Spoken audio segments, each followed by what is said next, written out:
After that day off, it takes a little while to get your legs underneath us, and I thought that Arizona was a pretty good skating team too. So we played catch up a little bit, but we don't see a trend or a reason for it happening. It's just occurring, and I give our guys credit. They found a way to come back last night, which was a good thing to see. Looked like Puljujarvi took some reps with McDavid's line. Are you going to go in that direction tomorrow night? I don't know if you're prepared to say or not. Well, there's a chance that we can do that. You guys are going to ask me about Talbs, I know, at some point. So Talbs has and I'll answer the question this way. Talbs has an upper body. He tweaked something in his upper body. He's getting looked at today. I'm not ruling him out for tomorrow. But if he can't go tomorrow and doesn't back up, then we've got to recall a goaltender, and that creates some roster juggling as well. So we've got to wait and let things happen. A chain of events have to go on before I can tell you who's going to play on what line and which goalie's going to start.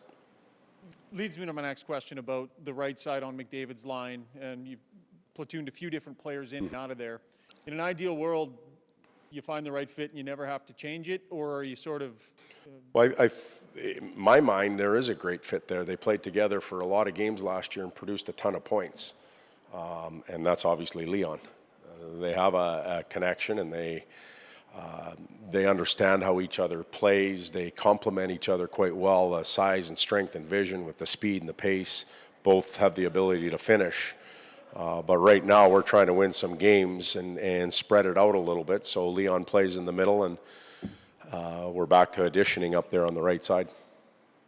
Well, your history, going back to San Jose, was you always took your centers and made sure that they played in the top six the same way you have done here. Now, you're just trying to find it or whatever, and you've got them spread out over three lines.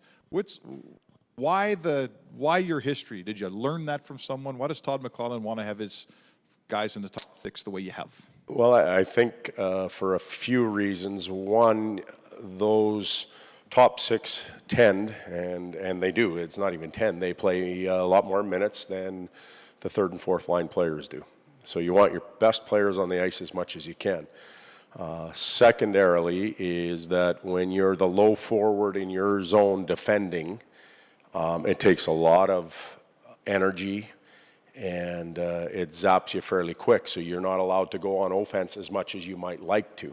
So when you have two guys, Pavelski and Thornton, Draisaitl and McDavid, they can share those duties, and they stay a little fresher to go on offense. And, I have to say this the right way so that I respect the players that play on the third and fourth line. Sometimes those players think well together, and they have a gel and a common brain, a hockey brain or a hockey sense, if you will. And you get more out of them that way. But, that was, when you go back to San Jose, you saw Pavelski, you saw Marlowe, you saw those type of players having the ability to play both positions. And I think that's valuable because they can play down low. I'm sure Patty's doing that, playing center, playing wing in Toronto for them right now. And I bet you Babs trusts them in any of those positions.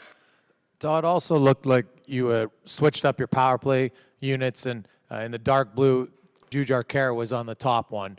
Is that something you're going to experiment with, and what haven't you maybe seen from your other net front presence guys to give him that opportunity? Well, I wouldn't just go with JJ. There was a lot of different moving pieces. Again, the dynamic of what we will or won't do depends a lot on the roster situation that we'll have as we move forward. But JJ did get some time net front. When we analyzed our power play over the past 10 opportunities, I think we're 0 for 10 in that. We weren't pleased with a lot of the results, so we're trying to shuffle it around a little bit and see if we can jolt it. Coach, is this a good time to be playing the Leafs given how the building should be jumping tomorrow, or with all the comparisons with where Toronto's at and where you guys at, maybe the timing isn't so great? I don't think of timing at all. It doesn't matter to me.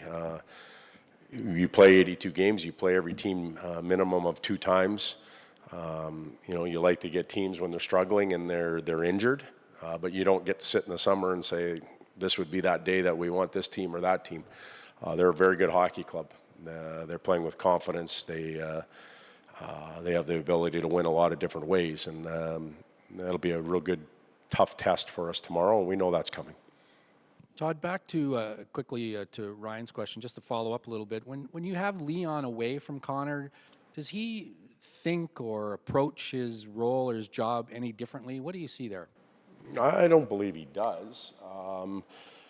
You know, he's stuck more in that center ice position. He is forced to play low in the defensive zone a little bit more than he does with Connor. He is around the puck perhaps more when he plays in the middle because he wanders from side to side. Yet I think he does that on that line. You know, if I had my way, we wouldn't have right wing, left wing, and center. We'd just have three forwards and they just play. And, you know, perhaps, I don't know the history of the game that well, but somebody came up with it because there was a face-off and he was in the center of the rink. So, and then somebody on the left and somebody on the right. I think they just play forward. Everybody has to be able to play down low. Everybody's interchangeable up front. The first guy on the forecheck isn't always your left winger. It isn't always your centerman. They're forwards, and that's how they play. Okay. Todd, I believe you're the only man on earth who's coached both Austin Matthews and Connor McDavid. I'm wondering, obviously two different types of players, different body types, different skill sets, but do you see any similarities in what they do at all? Well, first of all, it was an honor to coach both of them at the same time. Remarkable athletes. And, you know, what I would say about both of them is that their competitive spirit, their fire to be elite,